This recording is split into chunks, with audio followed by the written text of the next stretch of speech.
Ma belle-mère a annoncé qu'elle me déshéritait lors de la lecture du testament de mon père. L'avocat s'est mis à rire. Le cabinet d'avocats Sterling et Associés sentait le vieux cuir et les secrets encore plus anciens. Assise dans la salle d'attente, j'étudiais les portraits à l'huile d'associés au visage sévère, tandis que ma belle-mère, Victoria, trônait au milieu de ses enfants, Tyler et Autumn, planifiant leur folie dépensière avec une excitation chuchotée. La première chose que je fais, c'est d'acheter cette Maserati, annonça Tyler en faisant défiler son téléphone. La rouge, celle qu'on a vue chez le concessionnaire à Beverly Hills. Je pense à un Pantouse à Manhattan, ajouta Autumn en rejetant en arrière ses cheveux blonds platine. Quelque chose de chic, peut-être au 40e étage avec vue sur Central Park. Victoria leur tapota les mains avec ses ongles parfaitement manucurés, les mêmes ongles qui piochaient dans la fortune de mon père depuis 6 ans. Allons, les enfants, ne nous emballons pas. Nous discuterons des investissements après avoir réglé les formalités. Elle me lança un regard de pur venin à travers la salle d'attente. Je répondis en consultant mon téléphone, feignant d'être absorbé par mes emails pendant qu'elle continuait son numéro, bien que je ne sache même pas pourquoi elle se donnait la peine d'être là. Robert a exprimé très clairement ses volontés avant de mourir, murmura Victoria d'une voix de théâtre. Robert. Elle n'arrivait même pas à l'appeler, ton père. Même maintenant. La réceptionniste apparut. Monsieur Sterling va vous recevoir maintenant. Nous entrâmes dans la salle de conférence où Jonathan Sterling nous attendait. Le testament de mon père était étalé devant lui. Il s'efforçait de garder son sang-froid professionnel, mais quelque chose dans son regard suggérait qu'il luttait pour réprimer son amusement. Je vous en prie, asseyez-vous tous, dit-il en désignant les chaises. Puis-je vous offrir de l'eau? Du café? Cela pourrait prendre un certain temps. Finissons-en, dit Victoria sèchement, s'installant dans ce qu'elle considérait clairement comme la place de pouvoir, en bout de table. J'ai un rendez-vous avec mon conseiller financier à 15 heures. Bien sûr. Monsieur Sterling ouvrit le dossier. Tout d'abord, permettez-moi de vous présenter mes condoléances pour la perte de Robert Shen. Il a été mon client pendant plus de 30 ans. Oui, très triste, l'interrompit Victoria. Maintenant, concernant la succession. L'œil de Monsieur Sterling tressaillit légèrement. En effet. Commençons par la lecture du dernier testament de Monsieur Shen, daté, laissez-moi voir, d'il y a 6 ans. 6 ans, demandai-je doucement. N'a-t-il pas été mis à jour plus récemment? Le rire de Victoria fut aussi tranchant que du verre brisé. Oh, ma chérie, tu ne comprends vraiment pas comment ces choses fonctionnent, n'est-ce pas? Robert et moi avons tout révisé après notre mariage. Nous nous sommes assurés que le patrimoine reste dans la famille proche. La famille proche, répétai-je. C'est-à-dire les personnes qui se sont vraiment occupées de lui dans ces dernières années, dit Victoria d'un ton mielleux. Pas la fille qui venait à peine lui rendre visite, trop occupée par son petit boulot d'enseignante pour passer du temps avec son père. Je pensais à toutes les visites qu'elle avait mystérieusement programmées pendant ses cours de yoga, au dîner de famille dont elle avait oublié de me parler, à la fois où elle avait dit à mon père que j'étais trop occupé quand il avait demandé de mes nouvelles. Pouvons-nous continuer, demanda Monsieur Sterling, et de nouveau, cette étrange lueur de gaieté réprimée. Je vous en prie, dit Victoria. Je crois que vous trouverez que tout est assez simple. Le patrimoine est divisé entre moi-même et mes enfants, avec une petite somme symbolique laissée à une œuvre de charité. Elle marqua une pause dramatique, savourant l'instant. Quant à Laura ici présente, elle n'a rien, annonça triomphalement Victoria, incapable de se contenir plus longtemps. Je m'en suis assuré. 6 ans de mariage, et j'ai finalement fait entendre raison à Robert au sujet de sa fille ingrate. Tu n'es pas sur le testament, pas un centime. Le silence tomba dans la pièce. Tyler et Autumn souriaient comme des requins qui avaient senti le sang. Victoria avait l'air du chat qui venait d'avaler le canari. C'est alors que Monsieur Sterling se mit à rire. Pas un petit rire, pas un raclement de gorge professionnel, mais un rire franc et sincère qui résonna contre les panneaux d'acajou. Je suis désolé, dit-il en s'essuyant les yeux. C'était peu professionnel. C'est juste que... Madame Shen, savez-vous ce qu'est une fiducie révocable entre vifs? L'expression triomphante de Victoria vacilla. Bien sûr que je le sais. C'est un instrument financier. Très bien, dit Monsieur Sterling, réprimant toujours des rires. Et savez-vous quand Robert a établi sa fiducie familiale? Fiducie familiale, lança Victoria. Il n'avait qu'un seul enfant. En fait, Monsieur Sterling sortit un autre dossier, beaucoup plus épais. Robert a établi la fiducie familiale Chen il y a 29 ans, quand Alora avait 8 ans. Elle n'a cessé de croître depuis. Alors, la voix de Victoria perdait de son assurance. Il l'a révoquée quand nous avons mis à jour le testament. Vraiment? Monsieur Sterling sortit un document. Parce que j'ai ici les documents de la fiducie, y compris tous les amendements. Le dernier a été fait il y a 14 mois. Victoria ne dit rien, son visage commençant à pâlir sous son fond de teint coûteux. Savez-vous ce qui est intéressant avec les fiducies, Madame Chen? Continua Monsieur Sterling. Elles sont complètement distinctes des testaments.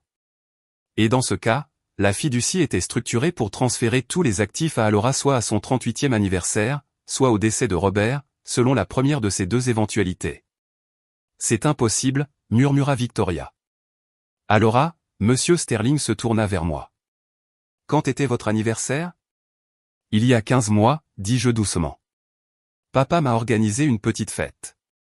Victoria était en retraite Spa à Napa. Ah, oui. Monsieur Sterling hocha la tête. Le week-end où Robert est venu me voir. Il a été très précis sur le calendrier. Il voulait s'assurer que tout soit transféré proprement avant. Eh bien, avant toute complication potentielle. Le sang quitta le visage de Victoria comme l'eau d'un barrage qui cède.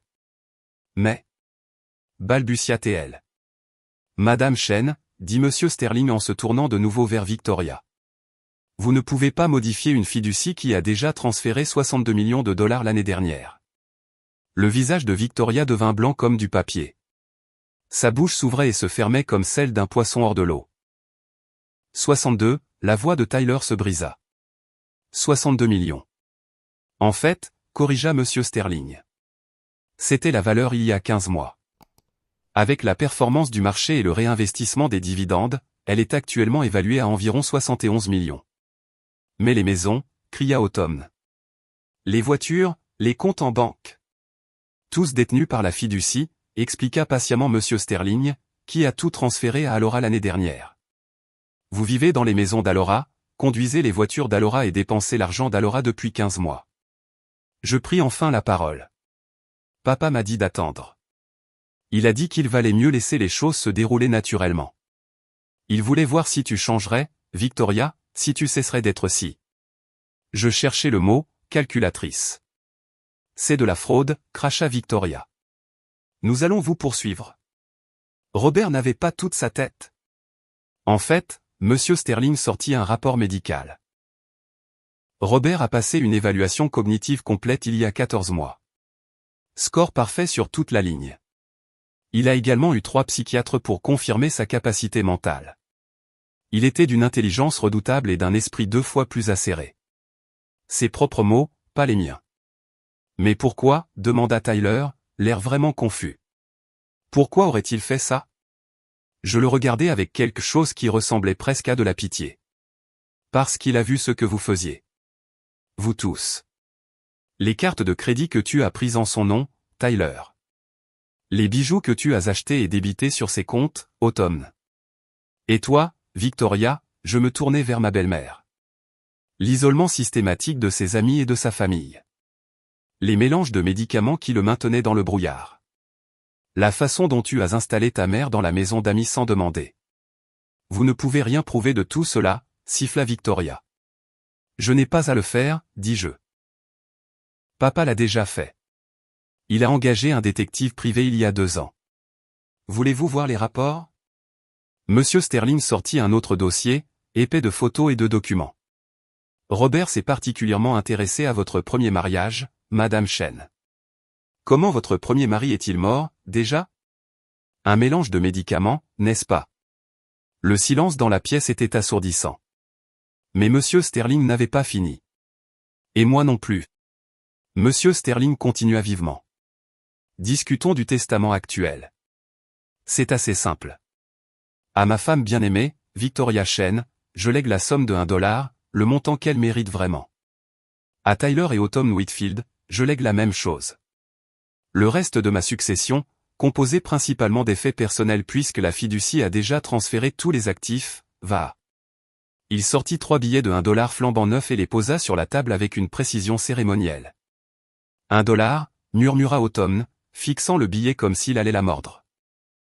En fait, dis-je en fouillant dans mon sac. J'ai quelque chose pour chacun de vous.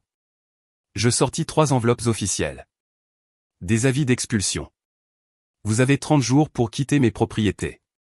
Toutes. Vous ne pouvez pas nous expulser. Victoria se leva si vite que sa chaise bascula. Je suis sa veuve. Vous êtes une locataire, corrigez-je, vivant gratuitement dans ma maison. Enfin, mes maisons, la résidence principale, la maison de plage à Monterey, le chalet de montagne à Tahoe, et quel que soit l'appartement que Tyler loue au centre-ville de San Francisco. Comment savais-tu? Commença Tyler. De la même manière que papa connaissait tes dettes de jeu, dis-je. Et la dépendance au shopping d'automne, et l'historique d'investissement intéressant de Victoria. Vous n'étiez pas aussi malin que vous le pensiez. La façade parfaitement composée de Victoria se fissurait comme de la vieille peinture. Nous lui faisions confiance. Nous nous sommes occupés de lui. Vous vous êtes occupé de vous-même, répliquai-je. Papa a vu la différence. Monsieur Sterling se racla la gorge. Il y a un dernier point. La lettre de Robert, à lire après le testament. Il sortit une enveloppe et me la tendit. Il a insisté pour que vous la lisiez à voix haute. Je l'ouvris, reconnaissant l'écriture précise de mon père. Mes mains ne tremblaient pas. Elles étaient stables comme la pierre. Ma très chère Alora, commençai-je. Si tu lis ceci, alors notre plan a fonctionné à la perfection. Je suis désolé pour la supercherie, mais j'avais besoin de savoir qui était vraiment Victoria, et j'avais besoin que tu sois protégé pendant que je le découvrais. L'inspiration brusque de Victoria fut audible à travers la pièce. Tu avais raison d'être méfiante quand je me suis remarié si vite après la mort de ta mère. Tes instincts ont toujours été excellents. Ce que tu ne savais pas, c'est que j'étais déjà malade. Le diagnostic de cancer est tombé quelques semaines seulement après le mariage. Je fis une pause, me souvenant de ces conversations tranquilles que nous avions eues, de la façon dont papa m'avait demandé de lui faire confiance alors que tout semblait s'effondrer. La lettre continuait, et avec elle, la révélation finale qui allait détruire complètement le monde de Victoria. Je continuais à lire la lettre de papa. Je pensais que Victoria prendrait soin de moi, mais au lieu de cela, elle a révélé sa vraie nature. Merci de m'avoir fait confiance quand je t'ai demandé de jouer le jeu. Merci d'avoir fait semblant d'être mise de côté pendant que je transférais les actifs dans la fiducie. Merci de les avoir laissés croire qu'ils avaient gagné pendant que nous sécurisions ton avenir. Victoria s'agrippait au bord de la table, les jointures blanches. À Victoria, Tyler et Autumn, continuez-je à lire, je sais exactement ce que vous êtes. Les rapports de l'enquêteur sont entre les mains du procureur, qui a promis de les examiner après ma mort. Je vous suggère d'utiliser judicieusement votre préavis de 30 jours. Le procureur. La voix de Tyler se cassa. Alora, ma fille, continuez-je. Tu es tout ce que j'aurais pu espérer. Forte, patiente, intelligente et, par-dessus tout, bonne. Prends soin de la fortune que je te laisse, mais plus important encore, prends soin de toi. Tout mon amour, papa. Je pliai la lettre soigneusement. Il y a un PS. La bague de fiançailles de ta mère est dans le tiroir de mon bureau, le deuxième en partant de la gauche. Je l'ai cachée quand Victoria a commencé à la convoiter. Elle est à toi maintenant, comme elle l'a toujours voulu. Quand j'eus fini de lire, Victoria s'était effondrée sur sa chaise. Tyler envoyait des SMS frénétiquement, probablement à son bookmaker. Autumn pleurait, son mascara coulant en rivière noire sur ses joues. Y a-t-il autre chose, demanda Victoria à Monsieur Sterling, sa voix à peine un murmure. Juste ceci, dit-il en sortant un dernier document. Une ordonnance restrictive. Alora l'a déposée ce matin. Vous ne devez avoir aucun contact avec elle après avoir quitté les propriétés. Toute tentative de contester la fiducie ou le testament entraînera une application immédiate. Vous avez planifié ça, dit Victoria, me fixant avec un mélange de haine et de respect réticent. Vous avez tous les deux planifié ça. Papa l'a planifié, corrigez-je. J'ai juste suivi ses instructions. Tout comme tu as suivi le même scénario que tu as utilisé avec ton premier mari. Oh, Tu pensais que papa ne savait pas pour Charles? Pour la police d'assurance? Pour les médicaments que tu lui as donnés? Ça n'a jamais été prouvé, dit rapidement Victoria. Non, admis-je. Mais c'est intéressant de voir comment l'histoire se répète. Ou se serait répétée si papa n'avait pas été plus malin que tu ne le pensais. Je me levai, rassemblant mes copies des documents. Monsieur Sterling. Merci pour tout, pour avoir aidé mon père à protéger ce qui comptait le plus pour lui. Mon plaisir, dit-il, réprimant toujours un sourire. Votre père était un homme brillant. C'est la planification successorale la plus élégante que j'ai jamais vue. Alors que j'atteignais la porte, Victoria m'appela, Alora, s'il te plaît. J'étais sa femme. Ça ne compte pas pour quelque chose? Je me retournai une dernière fois. Ça compte pour exactement ce que tu as mis dans ce mariage. Mensonge, manipulation et cupidité. Papa a compris ta vraie valeur, Victoria. $1. Il a été généreux. Je ne t'aurais même pas donné ça. Je l'ai laissé là, assis dans leur état de choc, fixant leur billet $1. Dans le parking, je m'assis dans ma voiture. Ma voiture, plus celle de la fiducie. La mienne, en fait. Et je laissai échapper un souffle que je retenais depuis 15 mois. Mon téléphone sonna. C'était Grace, l'infirmière de papa, la seule que Victoria n'avait pas réussi à renvoyer. Comment ça s'est passé, demanda-t-elle. Exactement comme papa l'avait prédit, dis-je. Jusqu'à la demande de preuve de Victoria. Il serait si fier, dit doucement Grace. Il parlait constamment de toi ces dernières semaines. Il disait que tu étais la seule personne qui n'avait jamais rien voulu de lui, à part son temps. Il me manque, admis-je. Je sais, ma chérie. Mais il s'est assuré que tu sois à l'abri. C'était tout ce qui comptait pour lui à la fin. Pas de les punir, même si c'était un joli bonus. Juste s'assurer que tu sois protégé. Après avoir raccroché, je me suis rendu au cimetière de Woodlawn. La tombe de papa était couverte de fleurs fraîches. Je venais chaque semaine, bien que Victoria ait dit à tout le monde que je ne venais jamais. On l'a fait, papa, murmurai-je à la pierre tombale. Exactement comme tu l'avais prévu. Ils n'ont rien vu venir. Le vent bruissait dans les chênes, et un instant, j'ai presque cru entendre son rire. Le même qu'il avait eu lorsque nous étions assis dans le bureau de Monsieur Sterling 15 mois plus tôt, à signer des papiers pendant que Victoria passait un week-end au spa. Elle se croit si maligne, avait-il dit alors. Mais malin et intelligent, ce n'est pas la même chose. Tu es intelligente, Alora. Tu sais faire la différence entre prendre soin de quelqu'un et lui prendre tout ce qu'il a.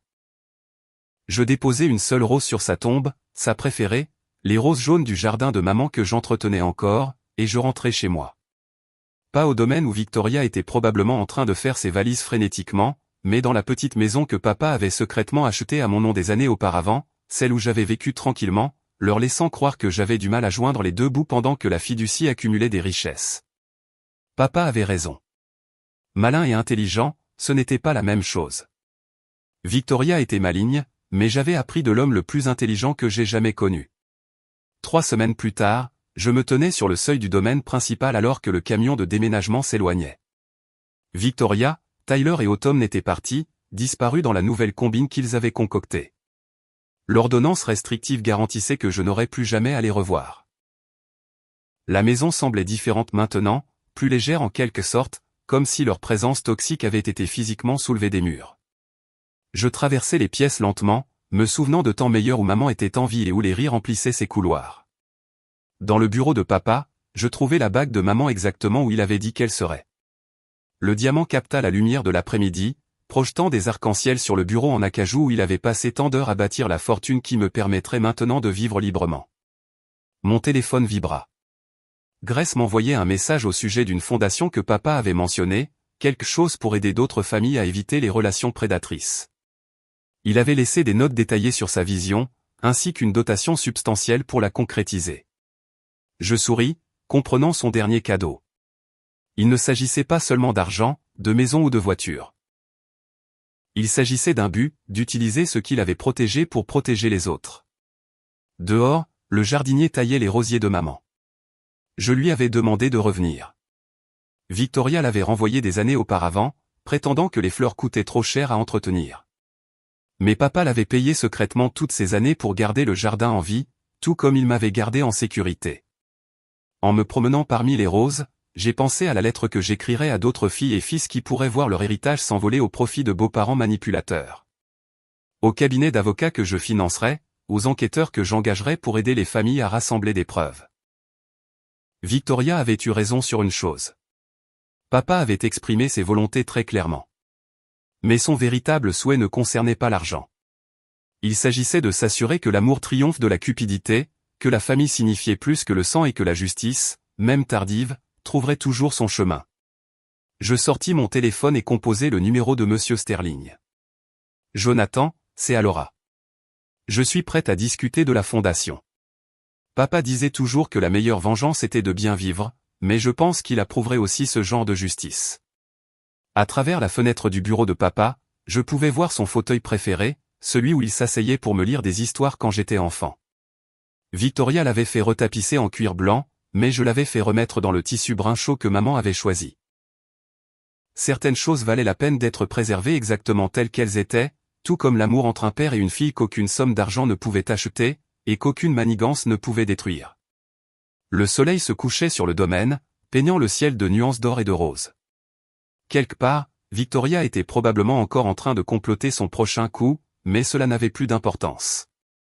Papa m'avait appris la plus importante des leçons. La vraie richesse ne se mesurait pas en dollars, mais aux personnes qui vous aimaient assez pour vous protéger, même d'outre-tombe.